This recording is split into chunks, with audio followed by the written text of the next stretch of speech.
राधे राधे। कमल का फूल, वृंदावन में कमल के फूलों की माला आपको 40 से 60 रुपए के बीच में अच्छी खासी मिल जाएगी, जिसकी एक माला के अंदर कम से कम आपको 20 से 22 कमल के फूल मिल जाएंगे। लेकिन ये बात मैं आपको क्यों बता रही हूँ? ये बात इसलिए बता रही हूँ कि वही कमल का फूल अभी दिवाली के दिन, क्योंकि दिवाली के दिन लक्ष्मी जी का पूजा का महत्व है और फूल उनको ही चढ़ाया जाता है।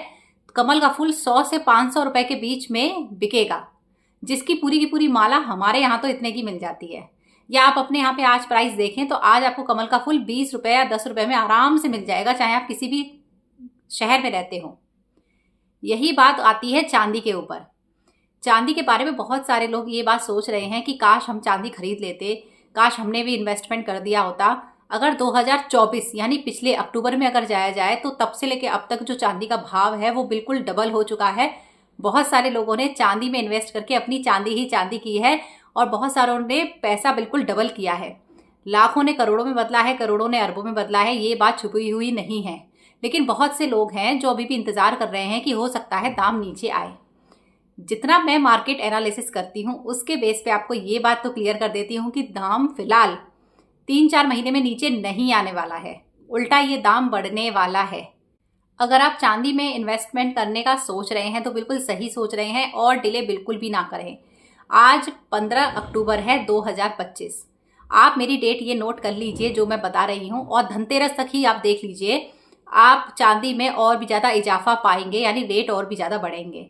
तो अगर आप ये सोच रहे हैं कि धनतेरस के दिन ही जाके खरीदेंगे तो ये ऐसा विचार बिल्कुल भी ना करें। आज ही अपनी जो शॉपिंग है वो करना शुरू कर दें।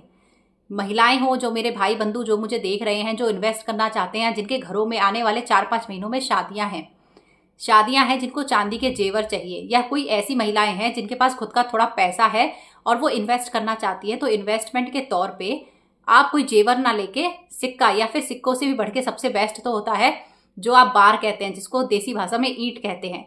और अगर आप थोड़े से नॉलेजेबल हैं तो आप ETF सिल्वर में भी अच्छा खासा इन्वेस्टमेंट कर सकते हैं, जिसमें एक छुटकारा हो जाता है। जैसे टांका लगना या आदमी को कोई सामान नहीं चाहिए, भाई आपको क्या मिलता है, आपको पेपर के रूप में चांदी मिल जाती है। उसे आप जब बेचना चाहें आप बेच सकते हैं और आपको जो समय पे रेट चल रहा होगा उस समय से आपको आपका पैसा मिल जाएगा। तो ये 3 तरीके हैं भाई चांदी में इन्वेस्ट करने के। या तो आप ज्वेलरी खरीद लीजिए, यानी जो या तो आप गहने खरीद लीजिए। अगर आपके घर में कोई शादी है, विवाह है, उत्सव है आने वाले 6 महीने में, सबसे अच्छा समय है, आप अभी आज तुरंत खरीद लीजिए। जितनी महिलाएं हैं उनके पास कोई ऐसा पैसा है जो उन्होंने जमा पूंजी करके रख रखी है, वो भी अपना छोटा मोटा कुछ इन्वेस्ट करना चाहें तो भाई चांदी में कर सकती हैं। चांदी में अभी आने वाले समय में और भी ज़्यादा चांदी होने वाली है। अब दूसरी बात आ जाती है, बहुत सारे लोग ये समझते हैं कि भाई चांदी तो हमारे देश में इतनी अवेलेबल है। बिल्कुल भी नहीं, ये आपका भ्रम है।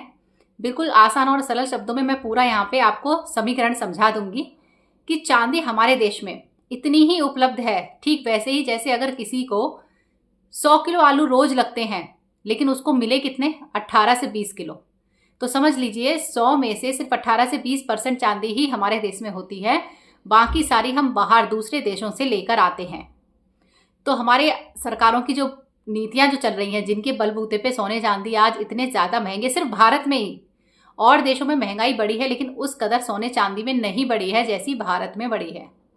तो यहाँ पे अगर आप सोच रहे हैं अभी भी चांदी में इन्वेस्ट करने की, बिल्कुल भी देर मत करिए।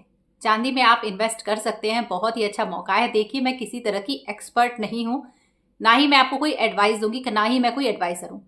जो लंबे समय से मैंने मार्केट को एनालिसिस किया है, जो उसको पढ़ा है, जो समझा है, उसके आधार पर मैं बता रही हूँ कि 3-4 महीने तक चांदी में कोई भी गिरावट बिल्कुल नहीं आने वाली है। अभी उल्टा चांदी के रेट कुछ महीनों में और बढ़ने वाले हैं। तो आपके घर में अगर कोई विवाह उत्सव है या कुछ ऐसा है तो आप बिल्कुल अपनी शॉपिंग आज की आज ही कर दीजिए। धनतेरस तक ही आप देख लीजिएगा, चांदी में और भी ज़्यादा तेजी है, वो आ जाएगी।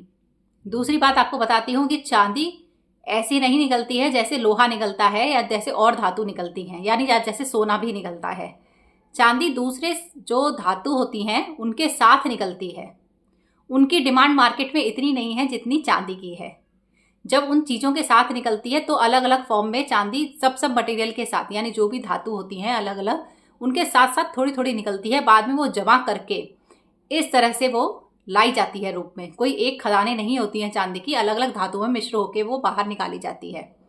तो इसलिए सिर्फ चांदी के लिए ही अगर डिमांड हमारे भारत में इतनी ज़्यादा है, क्यों इतनी ज़्यादा है? क्योंकि हमारे यहाँ पर विवाह हो या कोई भी चीज़ हो, अगर आप बिल्कुल आदिवासी एरिया भी देखेंगे, वहाँ पे भी शादियों में चांदी भर भर के दी जाती है। लड़का लड़की के विवाह में या कोई भी उत्सव में वगैरह में शुरू से ही हमारे यहाँ चांदी का बड़ा ही बोलबाला रहा है। आप अपने घर में भी देख लीजिए, आप पाएंगे आपके घर में बेशक सोने की कीमत बेशक चांदी से ज़्यादा हो, लेकिन वजन अगर आप देखेंगे तो आपके घर में जो वजन में सबसे ज़्यादा जो धातु है वो चांदी ही होगी सोने की तुलना में। चांदी सबके घर में वजन में ज़्यादा ही पाई जाएगी।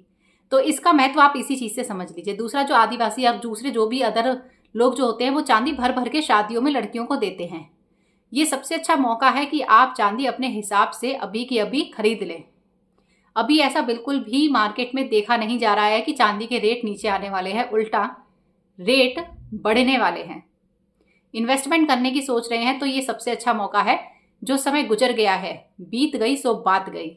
जो समय गुजर गया है, आपने अगर तब इन्वेस्टमेंट नहीं किया तो कोई बात नहीं, अभी भी आपके पास मौका है, आज का भी आपके पास समय है। ये वीडियो मैंने इसलिए ही बनाई है ताकि मैं अपने वीडियो के माध्यम से बहुत सारे जो मेरे भाई बहन हैं जिनके दिमाग में कन्फ्यूजन चल रहा है भाई चांदी को लेके कि लें या नहीं लें, कहीं रेट इसका गिर ना जाए, तो भाई निश्चिंत हो जाइए। अभी हाल फिलहाल 4-5 महीने कोई इसके रेट में गिरावट दर्ज नहीं होने वाली है, उल्टा 2 महीने के अंदर आप देखिएगा चांदी में और ज़्यादा उछाल आने वाला है। बेनिश्चिंत हो गए आप चांदी में लगा सकते हैं अगर आप चाहते हैं तो। किसी के पास कुछ पैसा जो महिलाओं के पास घर में डेड मनी के तौर पे पड़ा रहता है, अगर वो चाहें तो वो भी चांदी में इन्वेस्टमेंट कर सकती हैं। कोई जेवर ना लेके आप लोग अपने हिसाब से बार ले लीजिए, बार यानी जिसे देसी भाषा में ईंट कहा जाता है, वो ले लीजिए। अगर वो भी अगर आप नहीं लेना चाहते हैं तो ETF तो सबसे अच्छा है, उसमें कोई टांका वगैरह किसी भी तरह का झंझट रहता ही नहीं है, आदमी उससे फ्री हो जाता है, जब ज़रूरत होती है तब आप उसे बेच सकते हैं। तो अगर आपके दिमाग में अब तक ये कन्फ्यूज़न दूर हो गया हो कि भाई चांदी क्यों बढ़ रही है, क्या रीज़न है, पहला हमारे देश में ये इतनी ज़्यादा पर्याप्त मात्रा में उपलब्ध नहीं है, दूसरा जो सरकार की नीतियाँ हैं वही कहीं ना कहीं इसके लिए असरदार है, और भी बहुत सारे दूसरे रीज़न है, रुपये की कमजोरी भी है, दूसरे देशों में जो उथल पुथल चल रही है इंटरनेशनल लेवल पर, ये भी इसका एक रीज़न है। लेकिन यहाँ पे मैं आपको आम और सरल बोलचाल की भाषा में ही ये सारी चीज़ें समझा रही हूँ, इतने ज़्यादा समीकरणों में या इतने ज़्यादा एनालिसिस में आपको नहीं डाल रही हूँ कि इसके फैक्टर्स क्या क्या हैं और कौन कौन की वजह से चांदी इतनी ज़्यादा हो रही है। लेकिन मेन मुद्दा यही है कि आप अभी चांदी में और चांदी कर सकते हैं। चांदी के रेट अभी और भी जाने वाले हैं, बढ़ने वाले हैं, ये तो तय है। इसलिए अगर आप इन्वेस्ट करना चाहते हैं, यानी निवेश करना चाहते हैं, इन्वेस्टमेंट करना चाहते हैं, तो बहुत अच्छा मौका है आज के आज ही। धनतेरस का इंतज़ार बिल्कुल भी मत कीजिए, जाइए बाजारों में जाइए और अपने लिए जेवर के रूप में, आप सिक्के के रूप में या किसी और रूप में, बार के रूप में, ईंट के रूप में, अगर आप चांदी में इन्वेस्टमेंट करना चाहते हैं या ETF के रूप में आप कर सकते हैं, बिंदास जाके करिए। वीडियो अगर आपको इन्फॉर्मेटिव लगा हो, जानकारी पसंद आई है, तो वीडियो को लाइक करिए, अपने जो रिश्तेदार हैं उनमें ज़रूर फॉरवर्ड करिए ताकि सभी को इस वीडियो का लाभ मिल सके। वीडियो देखने के लिए धन्यवाद। राधे राधे।